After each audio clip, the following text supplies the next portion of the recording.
Welcome to the World Trade Webcast. I'm Greg Sandler, president of ThinkGlobal.com, the B2B marketplace for global trade leads. Big data, digital loyalty programs, predictive analytics, contextualized content. Are you ready? This week on the World Trade Webcast, we're focusing on the digital marketer, 10 new skills you must learn to stay relevant and customer-centric. In the digital marketer, digital marketing guru Larry Weber and business writer and consultant Lisa Leslie Henderson explain the latest digital tools and trends used in today's marketing initiatives, such as customer engagement, targeting, and data analytics. Lisa, Larry, welcome to the World Trade Webcast. Let's start by talking about the genesis of the book and who you wrote it for. Well, the real inspiration of the book came from a book written by the famous ad man David Ogilvy in the 1960s. He had stopped back and observed the impact television was having on media and marketing and tried to do a very comprehensive approach to where marketing was headed. When Lisa and I did some research, especially on Amazon, looking for a more comprehensive book about the future of marketing and digital marketing, we noticed that there were really just pieces of the pie and not the whole pie. So you would see separate books on data and analytics, separate books on loyalty, separate books on content creation, separate books on marketing automation and software, et cetera. And we felt, and as did Wiley, our publisher, that there really should be an attempt at a comprehensive book to set the landscape straight. And as far as the audience goes, the audience was always been chief marketing officers, C-level executives, and also people that are wanting to make a career in marketing and how marketing's changing and the kinds of skills that they're going to have to be aware of and the toolbox that they're going to have available to really succeed and thrive as a marketer in 2015 and beyond. Well, it certainly is a comprehensive book, and following in the footsteps of Ogilvy's treatise is impressive. So you talk in the book about digital marketing from a variety of different contexts. Can you give us your definition of digital marketing? What is it, and how does it differ from and or complement conventional marketing? Well, digital marketing is technically marketing that's accomplished through digital technology, the web, mobile, tablets, your desktop, game consoles even. But that's actually not very interesting. It's the technology isn't what makes digital marketing interesting. It's what the technology enables. And what it is allowed, what digital marketing creates is direct, or it can create, are direct relationships between organizations and their stakeholders, customers, prospects, board members, regulators, whoever are the people with whom they are wanting to connect. And that those direct relationships can be highly personalized and therefore much more relevant than more traditional forms of marketing, which have generally been more mass-oriented, one voice to many without any kind of a feedback loop.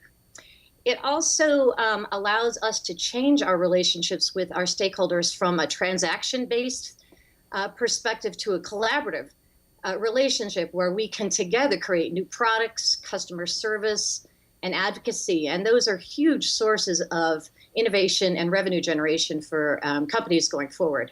The second really amazing thing that digital marketing allows is peer-to-peer connection. It's not just us to you and you to us. It's all of you to all of you, and we can observe that and be part of it too. And that has been formidable. It has really formed a recommendation-based economy in that anyone can access pretty much anyone and get their opinion on our products, services, the way we conduct business, our employee practices. And that has changed the social contract between organizations and their stakeholders, and has really changed the balance of power between organizations and empowered everyday people.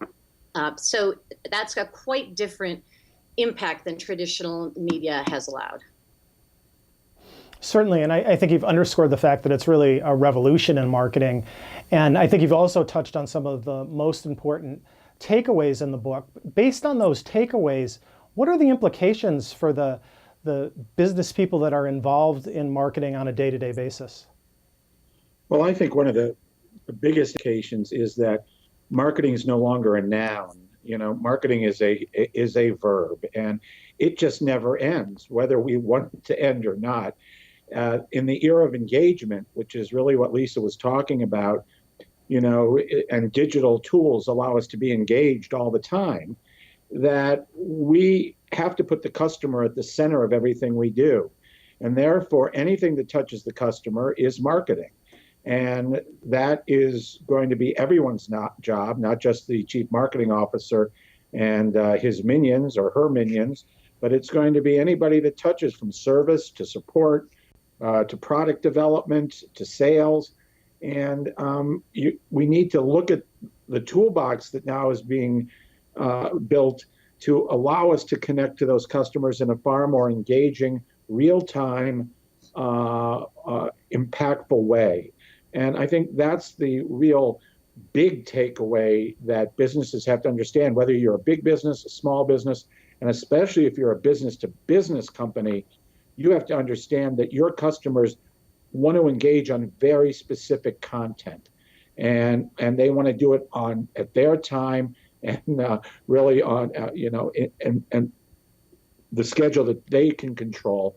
And we just have to respect that as marketers, and understand business is not as usual as it was. We'll get a chance to talk some more about engagement and some of the other ways in which marketers are utilizing the digital tool set as we move forward in our conversations this week.